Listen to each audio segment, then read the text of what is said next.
जय जिन बंधुओं, आपका स्वागत है हमारे YouTube चैनल सदोदय पर, जिसमें हम सभी लोग जो छेड़ाला जी की दूसरी डाल के अग्रहित मिथ्या दर्शन पर जो अभी हम चर्चा कर रहे थे, उसमें हमारे 7 तत्व संबंधी भूल का जो प्रकरण चल रहा था, उस प्रकरण में हमने जो जीव तत्व की कौन सी भूल थी, उस भूल को हमने समझा। बाकी जो अन्य 6 द्रव्यों की और कौन कौन सी भूल है, उनको हम अपनी इस वीडियो में जानेंगे। तब तक के लिए शुरू करते हैं ज्ञान की गंगा को बहाते हुए।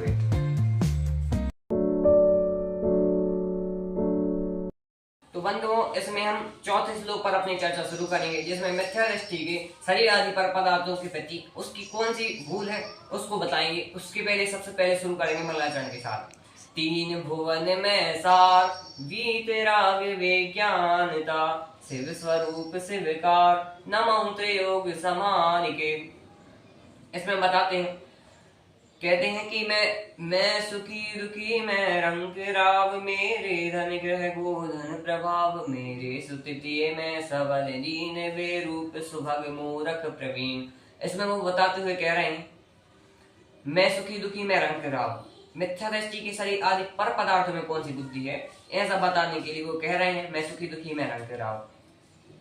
मिथ्या दर्शन के प्रभाव से यह जीव मानता है मैं सुखी दुखी मैं रंग राव, मैं सुखी होता हूँ मैं दुखी होता हूँ, मैं रंक हूँ, मतलब रंक मतलब होता है कि जो गरीब आदमी होता है, मैं गरीब हूँ, मेरे पास पैसा नहीं है। राव मतलब होता है कि मेरे पास इतना सारा धन है, मैं तो राजा हूँ या कोई बहुत बड़ा अधिकारी हूँ। ऐसा वो मानता है कि जब उसके पास प्रतिकूल और अनुकूल जब संयोग मिलते हैं, उसके कारण यह जीव अपने आप को इन विभिन्न प्रकार की प्रतिक्रिया में अपने आप को सम्मिलित करता हुआ कहता है मेरे धन ग्रह गोधन प्रभाव, मेरे पास बहुत सारा धन है, ग्रह मेरा बहुत बड़ा बंगला है, मेरे पास बहुत गाड़ियां हैं, गोधन प्रभाव मेरे पास कितनी सारी गायें भैंसे हैं, बकरियां हैं, बहुत सारी गोधन है, प्रभाव इस प्रकार का मेरा बहुत प्रभाव है, समाज पर मेरा इतना प्रभाव है कि यदि मैं घर के बाहर निकल जाऊं तो लोग मेरे चरणों में आ करते हैं, मेरे पैर पकड़ते हैं। ऐसे लोग अपने बारे में कई सारे व्यक्तिगत मान प्रकट करते हैं और बताते हुए कहते हैं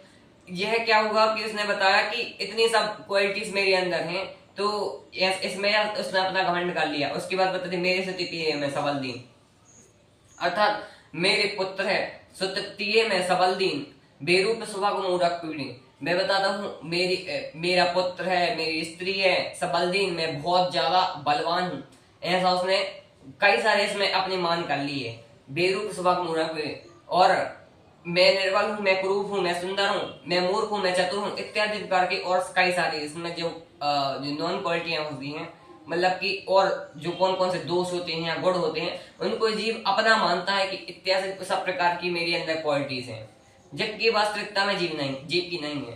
तो अब सवाल ये उठता है कि इसमें गलत क्या है, मेरे अंदर कोई क्वालिटी है तो भाई वो मेरी है, तो इसमें कोई गलत चीज क्या है कि भाई मैं अब इनको अपना मान रहा हूँ। तो यहाँ पे बात ये उठती है कि यह जीव मिथ्या दर्शन के कारण ऐसा मानता है, क्योंकि सम्यक दृष्टि होता है वो इनको अपना नहीं मानता, ये पर की क्रियाएं हैं, ऐसा ही मानता है। जबकि हम मिथ्या दर्शन के कारण इसको अपना मानते हैं, वास्तविकता में ये हमारी है ही नहीं, इनसे हमारा जीव का स्वरूप नहीं, हमारी आत्मा का स्वरूप है बहुत ही अलग है। ऐसा रियलिटी में हमें ऐसा मानना चाहिए, जबकि ऐसा नहीं मानते हैं। यही हमारी अग्रहित मिथ्या दर्शन की जो भूल है, इसमें ऐसा बताया गया है। अब 5वें छंद में अजीव तत्व के संबंधी और आश्रव तत्व संबंधी भूल को अच्छे तरीके से एक्सप्लेन करेंगे। तो शुरू करते हैं 5वां श्लोक। तन अपजत अपनी उपज जान, तन न सत्याप को नाशिमान, रागादि प्रकटिए दुख देन तिन्हीं को सेवत गिनत चेन। इसमें अजीव तत्व और आश्रव तत्व का विपरीत कौन कौन सा सिद्धांत इस जीव का होता है वो उसमें बताया जाएगा। तो इसमें सबसे पहले अजीव तत्व का कौन सा विपरीत सिद्धांत है वो बताया है, और कह रहे हैं कि तन उपजत अपनी उपज जान, अर्थात कि अपन नॉर्मली इसको ऐसा समझ सकते हैं कि जो हमने जीव तत्व की जो विपरीत सिद्धांत समझी कि यह जीव जो 6 द्रव्य जो होते हैं, उन 6 द्रव्यों में ये क्या होता है, जीव अजीव जो पुद्गल धर्म धर्माकाश काल, इनमें क्या होता है अपने आप को एंटर करता है, अपने आप को इनसे जोड़ देता है, और अपने आप को इनमें समाहित करके मानता है कि ये सब मैं ही हूँ और इनमें मेरा अस्तित्व है। तो ये जीव तत्व संबंधी भूल समझी थी। अब अजीव तत्व को इसके थोड़ा घुमा देंगे तो समझ में आ जाएगा कि जो जीव पुद्गल है, उस पुद्गल को जीव में अगर अपन इंक्लूड करेंगे तो उसका मतलब निकल जाएगा सीधा सीधा कि तन उपजत अपनी मत जान। जब ये जीव जन्म होता है और जब बड़ा होता है तो ये जीव मानता है कि ये जो शरीर है, ये शरीर किसका है, ये शरीर मेरा है। ऐसा जो इसका सिद्धांत है कि जो अजीब आदि पर पदार्थ हैं उनको यदि जीव अपने जीव मतलब ये अजीब पदार्थों को जीव से कन्वर्ट करेगा तो ये तो फिर हमारा विपरीत सिद्धांत हो जाएगा। वैसे ही बताया है कि तन उपजत अपनी उपजन तन सद्या को आसमान, अपने शरीर में पैदा कोई नई शरीर धारण करने पर यह जीव अपने उस शरीर को ही अपना मानता है और जब ये मरने लगता है तो सोचता है मैं मर रहा हूँ, मैं स्वयं मर रहा हूँ। जबकि ये जीव अनादिकाल से ऐसे ही भ्रमण करते हुए कोई नए नए, ये कोई एक बार का नहीं है हमारा इस मनुष्य पर्याय में आना, ऐसा हम अनंत बार कर चुके हैं। ऐसे ही हमने कई सारी पर्याय और पहले भी धारण कर चुकी हैं। तो ऐसी पर्याय में जन्म और मरण करते करते हम कैसे विश्वास कर सकते हैं कि ये शरीर मेरा है। अगर ये में हमारा होता तो इससे हमारी आत्मा का भी अस्तित्व होता, जबकि इनका अस्तित्व भिन्न भिन्न है। ऐसा मानना हमारी भूल है और इन दोनों को हमें अलग अलग मानना चाहिए। अब ये हमारी अजीब तत्व संबंधी भूल हो गई। इसके बाद आश्रव तत्व संबंधी कौन सी भूल है वो बताते हुए कह रहे हैं, राग आदि प्रकट ये दुख देन तिन्हीं को सीवत गिनत चैन।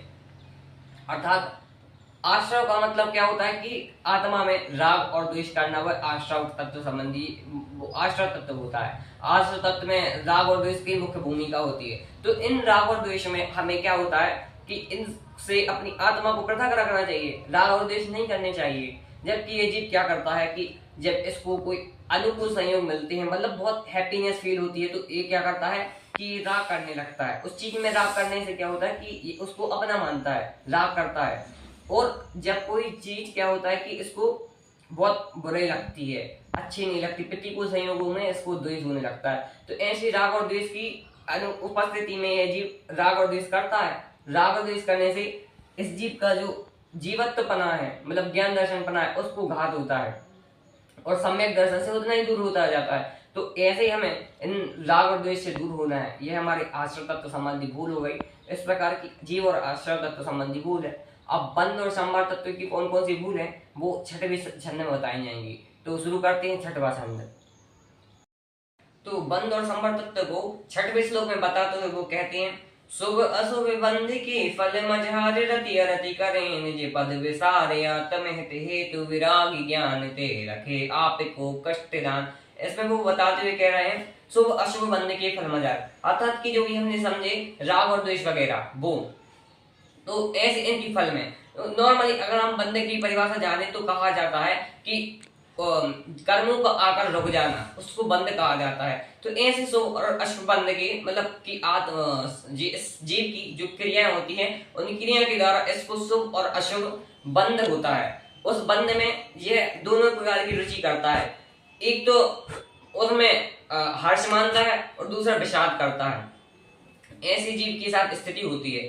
तो सबसे पहले बताए गए हैं शुभ अशुभ बंध के फल मझार। शुभ और अशुभ जो फल के इसका जो परिणाम होता है शुभ और अशुभ का, मतलब शुभ मतलब होता है बहुत अच्छा अच्छा और अशुभ मतलब कि बुरा बुरा, जो उसके साथ बुरा बुरा हो रहा है। ऐसे बंध के फलों में क्या करता है, रति अरति करे निज पद विसार, अपनी आत्मा में इसमें रति करता है। रति मतलब होता है कि अच्छा मानना उनमें, और अरति मतलब कि उसको बुरा समझना और उससे दुखी होना। ऐसे यह जीव बंध तत्व संबंधी भूत करता है कि जो मतलब आत्मा का जो सच्चा स्वरूप है उसको नहीं समझता कि उसमें तो केवल आनंद ही आनंद है, लेकिन इसकी वजह से अर्श बंध के फलों में रति और रति करता फिरता है। ऐसे इस जीव का बंध तत्व संबंधी भूल होती है। संवर तत्व संबंधी भूल को मैं बताते हुए वो कह रहे हैं, आत्म हित हेतु विराग ज्ञान तो लखे आपको कष्ट दान।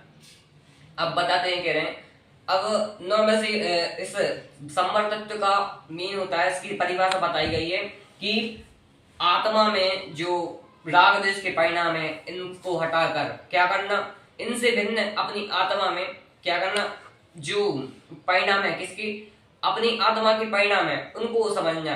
कि जैसे कि भगवान की भक्ति करना, पूजन करना इत्यादि जो शुभ परिणाम है, मतलब कि जो भगवान की अर्चना करना, मतलब अपना बीतराग विज्ञान है उसको बीतराग विज्ञान को समझना।